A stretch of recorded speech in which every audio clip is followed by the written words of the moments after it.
Cuando se habla de la explotación de esmeraldas en Colombia, es inevitable pensar en el pasado violento que padeció el occidente boyacense, pero hoy muchas cosas han cambiado. La formalización de la actividad minera ha traído grandes inversionistas a la zona y le está cambiando la cara al negocio y a la vida de sus habitantes. Informe especial. Las imágenes corresponden a la mina de Puerto Arturo, en la década de los 80. La época en que Víctor Carranza se autoproclamaba como el zar de las esmeraldas. Las minas convocaban a centenares de hombres y mujeres ilusionados con un golpe de suerte que los sacara de la pobreza. Los guaqueros trabajaban en condiciones infrahumanas, esperando su momento. Pero en 30 años, después de una época de violentas guerras que dejaron centenares de muertos, las cosas han cambiado en el occidente boyacense. Con la formalización de la minería, inversionistas extranjeros han inyectado capitales al negocio de la explotación de esmeraldas. Esta es la legendaria mina Puerto Arturo, que antes explotaba Carranza y hoy está en manos de Minería Texas Colombia, MTC, una compañía con capital estadounidense que desde el 2009 está en el negocio. Estos vehículos transitan rampas diseñadas especialmente para transportar al personal al interior de los túneles. En el recorrido se ven estructuras de acero que refuerzan los socavones, haciéndolos más seguros. Hace calor, pero el aire es fresco, pues un potente generador ventila todo el sistema de túneles. Con sus taladros neumáticos, los obreros rompen la montaña y van en el frente de trabajo. Ellos son los que abren el camino. Don Misael González es uno de esos mineros que conoció este oficio cuando aún no zumbaban las máquinas y se jugaban la vida en las minas. El 80% estaban apeligrando la vida dentro de los túneles porque no era muy riesgoso para trabajar.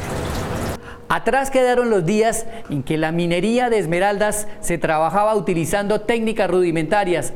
Hoy está tecnificada. Sin embargo, hay una parte del proceso donde todavía se sigue apelando a los conocimientos de los viejos mineros. Nos guiamos mucho también por lo que nos dicen los trabajadores antiguos, que ellos son los que más conocen estas zonas y pues nos pueden decir más o menos dónde o dónde no puede haber. Y lo complementamos con los trabajos de geología. La modernización rompió mitos como el que prohibía a las mujeres entrar a la mina. Juliet Vanegas es una geóloga nacida y criada en la región. Se siente orgullosa de trabajar en un lugar donde hay equidad de género. Se decía, donde una mujer llega, se pierde la esmeralda, se esconde.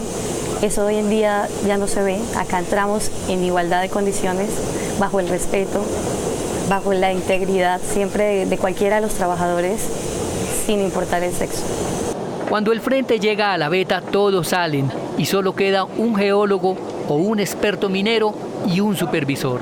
En el sitio hay muchas cámaras de seguridad y desde entonces se inicia un estricto protocolo para proteger a las gemas. Aquí, por ejemplo, salió trica. Una cámara graba en detalle el proceso. Entre los supervisores hay ciudadanos extranjeros. Fares es un libanés que dejó los pozos petroleros del Oriente Medio y quedó atrapado por la magia de la minería de esmeraldas. Me gusta este trabajo, me gusta la mina. Antes en Líbano no hay mina, no hay mina, solo petróleo. La seguridad industrial es un imperativo en los trabajos subterráneos. Los implementos, la medición de gases, todo está dispuesto para evitar accidentes. Por una especie de ascensor que comunica todas las galerías, salimos de la mina. Afuera nos espera Carlos Contreras, un ingeniero mexicano quien es el cerebro de esta gigantesca operación. Él asegura que la empresa le cambió la cara al negocio. Definitivamente es un cambio de 180 grados. Antes se trabajaba por el rebusque, las piedras grandes se las llevaban los famosos patrones, se dejaban a la gente que se rebuscara y lo que sacaran para sus necesidades básicas. A veces sacaban piedras muy grandes y las escondían. Pero ahorita la gente tiene un sueldo bastante bueno para la región, con sus prestaciones de ley. Uno de los beneficiados es don Froilán Rodríguez, quien vivió los momentos duros de la guaquería. Él, más que nadie, reconoce las bondades de la formalidad laboral.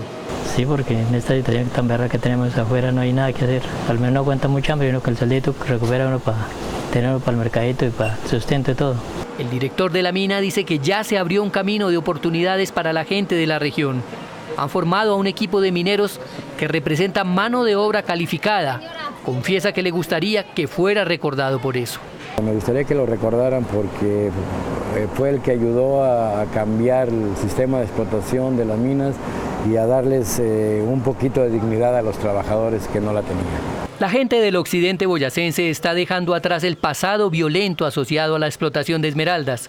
Hoy escribe otra historia con un mejor futuro para estas nuevas generaciones que le dicen al país que las gemas más bellas del mundo ya no están untadas de sangre.